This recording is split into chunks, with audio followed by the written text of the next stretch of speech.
ओम शांति। आज 4 अप्रैल 2022 की साकार रूप में चले गए प्यारे बाबा की महावाक्य सुनते हैं। बाबा बोले, मीठे बच्चे, तुम हो कर्मयोगी, तुम्हें चलते फिरते याद का अभ्यास करना है। एक बाप के स्मरण में रहे नर से नारायण बनने का पुरुषार्थ करो। प्रश्न है, नीचे बुद्धि बच्चों की मुख्य निशानी क्या होंगी? उत्तर है नंबर 1, उनका बाप के साथ पूरा लव होगा। बाप के हर फरमान को पूरा पालन करेंगे। नंबर 3 है, उनकी बुद्धि बाहर नहीं भटक सकती। 4 नंबर, वह रात को जागकर भी बाप को याद करेंगे। 5वां नंबर है, याद में रहकर भोजन बनाएंगे। गीत बजा तूने रात गंवाए सो के। ओम शांति। पहली तुम बच्चों को निश्चय होना चाहिए कि बाबा यहाँ का निवासी तो नहीं है, परमधाम से यहाँ आकर हमको पढ़ाते हैं। क्या पढ़ाते हैं? ऊंचे ते ऊंचा बाप, ऊंचे ते ऊंची पढ़ाई, मनुष्य से देवता बनने की पढ़ाते हैं। यह पढ़ाई प्रसिद्ध है। इससे असुर से देवता अथवा बंदर से मंदिर लायक बनते हैं। इस समय मनुष्य की शकल भल मनुष्य की है, परंतु विकार बंदर से भी जास्ती है। बंदर से तो मनुष्य में बहुत ताकत है, सीख कर ताकत को पाते हैं। यहाँ भी कोई तो बाप से सीखकर स्वर्ग की राजधानी स्थापन करते हैं, कोई फिर साइंस सीख नरक का विनाश करते हैं। बरोबर स्थापना और विनाश का कार्य अब चल रहा है। विनाश हमेशा पुरानी चीज का होता है। वे सब रावण को सलाम करते हैं। सिर्फ तुम ही हो जो राम को सलाम करते हो। तुम बच्चे राम और रावण दोनों को जानते हो। मनुष्य कहते हैं व्यास ने गीता सुनाई है, उसमें जो भगवानुवाच शब्द लिखा हुआ है वह सत्य है, परंतु भगवान का नाम बदली कर झूठा कर दिया है। बाप कितना समझाते हैं, परदेसिनी में सिर्फ एक बात ही समझ जाए कि गीता का भगवान निराकार शिव है, ना कि मनुष्य। यह भी समझते नहीं है। ये भी ड्रामा में नून है। सिर्फ सन्यासी है जो अपने को दुखी नहीं समझते। वास्तव में वह भी दुखी है जरूर, परंतु कहते हैं हम दुखी नहीं हैं, या तो कह देते हैं शरीर दुखी होता है, आत्मा थोड़ी ही दुखी होता है। आत्मा सो परमात्मा है, वो कैसे दुखी होंगी? यह उल्टा ज्ञान है। अब है ही झूठ खंड। भारत स्वर्ग था तो सचखंड था। बाप समझाते हैं ड्रामा अनुसार दिन प्रतिदिन दुख बढ़ता ही जाएगा। फल कितने भी यज्ञ दान पुण्य आदि करे, परंतु परिणाम क्या निकला? नीचे ही गिरते गए। इस समय 100% भ्रष्टाचारी नरकवासी बन पड़े हैं। इसलिए बाप का आना ही ऐसे समय पर होता है जबकि सब दुखी हैं और सब एक्टर्स आ चुके हैं। थोड़े आते भी रहते हैं, मेजॉरिटी आए हुए हैं। अर्जुन, अभी तो बहुत लोग दुखी होंगी, भगवान को याद करेंगी। तुमको तो भगवान खुद ही पढ़ाते हैं, तो कितना अच्छी रीति पढ़ना चाहिए। बाप, टीचर, सदगुरु तीनों ही इकट्ठे मिले हैं। अब और किसके पास जाएं? बाप कहते हैं भल गृहस्थ व्यवहार में रहो, परंतु मुझ निराकार परमात्मा की मत पर चलो तो तुम श्रेष्ठ बन सकते हो। और कोई गुरु गुसाई की मत पर नहीं चलो, तुम पूछते हो कि परमपिता परमात्मा से तुम्हारा क्या संबंध है, गॉड फादर है तो जरूर बाप से वर्षा मिलना चाहिए। नई दुनिया का किसकी भी बुद्धि में नहीं आता है फादर माना रचयिता, स्वर्ग की रचना रचने वाला, परंतु ये है निराकार। आत्मा भी निराकार है, यह मनुष्य को पता ही नहीं है। आत्मा का रूप क्या है, परमात्मा का रूप क्या है। आत्मा अविनाशी है, परमात्मा भी अविनाशी है। हर एक आत्मा में अविनाशी पार्ट भरा हुआ है। यह बातें जब सुनते हैं यह बातें जब सुनते हैं तो मनुष्य की बुद्धि चक्री में आ जाती है। जिन्होंने कल्प पहले वर्षा लिया है वही पुरुषार्थ अनुसार सब बातों को समझ जाते हैं। अब तुम बच्चों की बुद्धि में पक्का निश्चय है और बाप के साथ लव भी है। शिव बाबा फरमान करते हैं तो खाते पीते मुझे याद करो, याद से विक्रम विनाश होंगी और ऊंच पद भी पाएंगी। कोई तो भल यहाँ बैठे हैं परंतु बुद्धि बाहर भटक रही है। जैसे भक्ति मार्ग में होता है, माया का राज्य है ना, बुद्धि बाहर चली जाती है तो धारणा नहीं होती। मुश्किल कोई बाप के फरमान पर चलते हैं। बाप कहते हैं सिर पर पापों का बोझा बहुत है, इसलिए रात को जागकर मुझे याद करो तो तुमको बहुत मदद मिलेगी। चलते फिरते भी याद का अभ्यास करो। याद में रहकर भोजन बनाओ, इसमें बड़ी मेहनत है, घड़ी घड़ी भूल जाते हैं। बच्चों को अभ्यास बहुत अच्छी रीति करना है। 24 घंटे से 16 घंटा तो फ्री हो, बाकी 8 घंटे तो योग में जरूर रहना है। तुम हो कर्मयोगी। बाबा कहते हैं सब कुछ करते मेरे सिमरन में रहो। नर से नारायण बनने का पुरुषार्थ करो तो घर बैठे भी जबरदस्त कमाई कर सकते हो। बड़े बड़े आदमी भी आएंगी परंतु टू लेट। तुम्हारे में भी बहुत है जो कहते हैं हम लक्ष्मी को अथवा नारायण को बरेंगे, फिर घड़ी घड़ी भूल जाते हैं। ऐसे बहुत हैं जो कहते हैं शिव बाबा इनमें आते हैं। ये बात हमारी बुद्धि में नहीं बैठती है। कोई शक्ति है, कोशिश है, परंतु बच्चे बाप को समझते नहीं हैं, क्योंकि शास्त्र में ऐसी बातें नहीं है कि बाप आते हैं। गीता है सबसे ऊंचा शास्त्र, उसमें भी मनुष्य का नाम डाल दिया है। फिर जो ऊंचे ते ऊंचा भगवान है उनका नाम फिर नीचे वाले शास्त्र में कैसे आएगा। बाप कहते हैं कितनी भूल कर दी है, मैंने ही यह रुद्र यज्ञ रचा है। कृष्ण को तो कहते हैं श्याम सुंदर, राधे कृष्ण ही लक्ष्मी नारायण बनते हैं।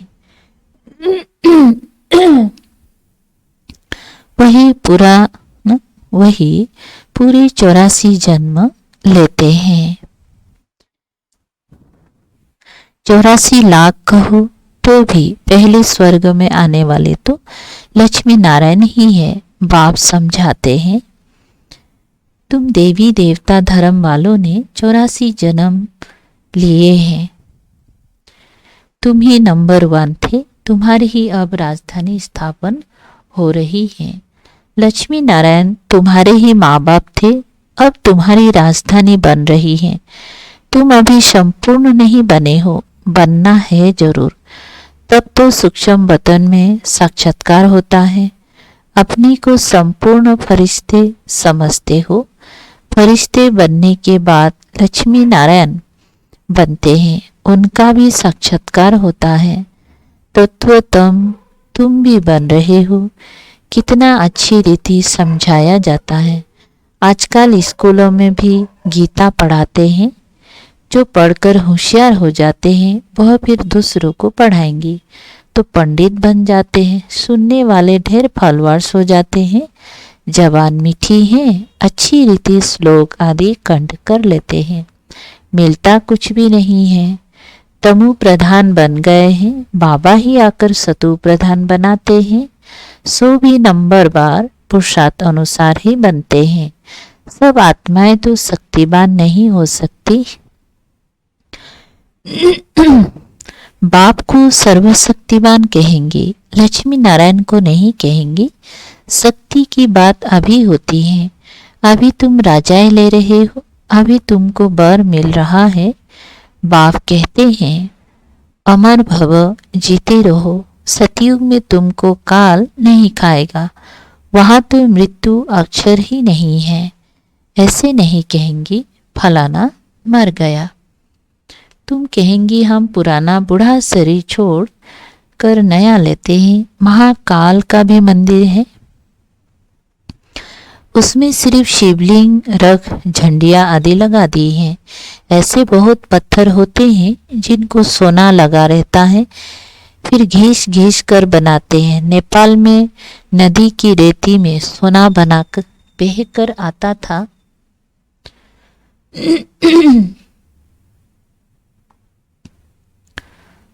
क्या बताए, नेपाल में नदी की रेती में सोना बहकर आता था।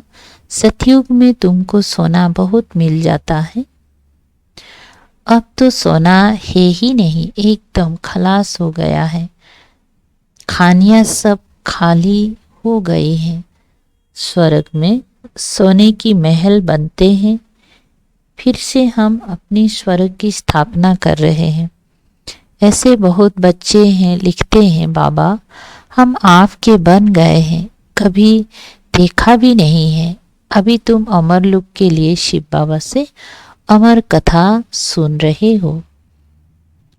निश्चय से ही विजयी होती है, निश्चय भी पक्का होना चाहिए। अच्छा, मीठी मीठी सिकल दे बच्चों प्रति माता पिता बाप दादा का याद प्यार और गुड मॉर्निंग। रूहानी बाप की रूहानी बच्चों को नमस्ते। हम रूहानी बच्चों की रूहानी बाप दादा को याद प्यार, गुड मॉर्निंग और नमस्ते नमस्ते। शुक्रिया बाबा, थैंक यू बाबा। सार है, निश्चय बुद्धिवन एक बाप से पूरा पूरा लाभ रखना है। बाप के फरमान पर चल, माया पर जीत पानी है। 2 सरे निर्वाह अर्थ कर्म करते, कर्मयोगी बनना है। याद का चार्ट 8 घंटे तक जरूर बनाना है। वरदान है होली हंस बन, व्यर्थों को समर्थ में परिवर्तन करने वाले फीलिंग प्रूफ भव। अच्छा, विस्तार है सारे दिन में जो व्यर्थ संकल्प, व्यर्थ बोल, व्यर्थ कर्म और व्यर्थ संबंध संपर्क होता है, उस व्यर्थों को समर्थ में परिवर्तन कर दो। व्यर्थों को अपनी बुद्धि में स्वीकार नहीं करो। अगर एक व्यर्थों को भी स्वीकार किया तो वह एक अनेक व्यर्थों का अनुभव कराएगा, जिसे ही कहते हैं फीलिंग आ गई। इसीलिए होली हंस बन, व्यर्थ को समर्थ में परिवर्तन कर दो तो फीलिंग प्रूफ बन जाएंगे। कोई गाली दे, गुस्सा करे, आप उसको शांति का शीतल जल दो। ये है होली हंस का कर्तव्य। अच्छा, स्लोगन।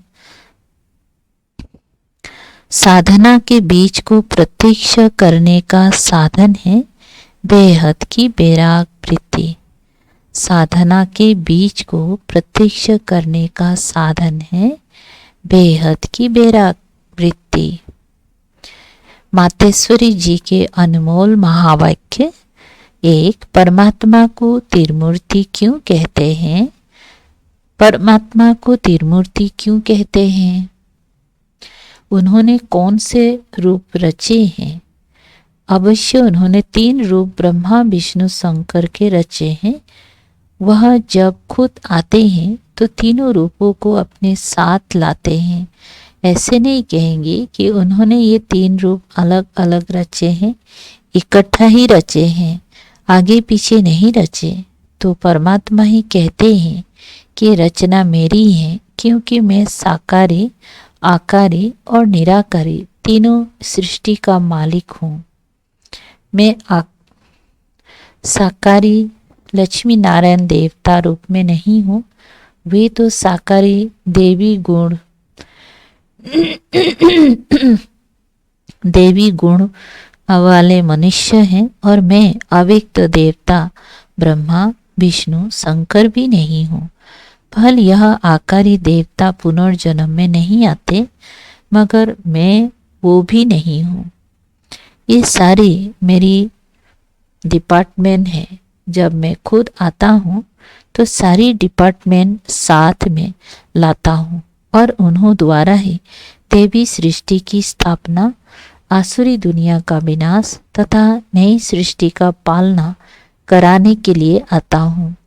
मैं तो डायरेक्ट ऊपर से पवित्र आत्मा आता हूँ, और मैं जिस मनुष्य तन में आता हूँ वह भी बहुत जन्म के अंत के तमोगुण वाले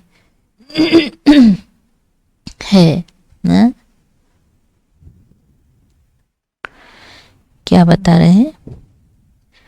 बाबा जिस शरीर में आते हैं वो भी बहुत जन्म के अंत के तमोगुण वाले हैं। उस तन में प्रवेश होकर उनको भी पवित्र बनाता हूँ। जिसका भविष्य जन्म सर्वगुण संपन्न 16 कला संपूर्ण श्री कृष्ण है, क्योंकि परमात्मा तो सर्वगुणों का सागर विक्रमाजीत है। उनसे सेकेंड नंबर श्री कृष्ण बनता है, जिसकी फिर अंत का जन्म ब्रह्मा तन है। परमात्मा के माफिक पवित्र आत्माएं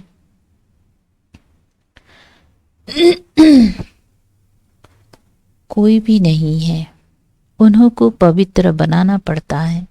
इसीलिए परमात्मा को ही सुप्रीम सोल कहते हैं। 2 नंबर बिगड़ी हुई तकदीर बनाने वाला परमात्मा है।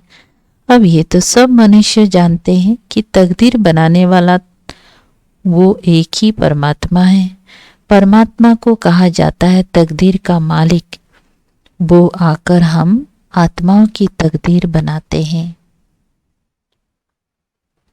जो बिगड़ी हुई तकदीर है उन्हों को नया बनाने वाला परमात्मा है।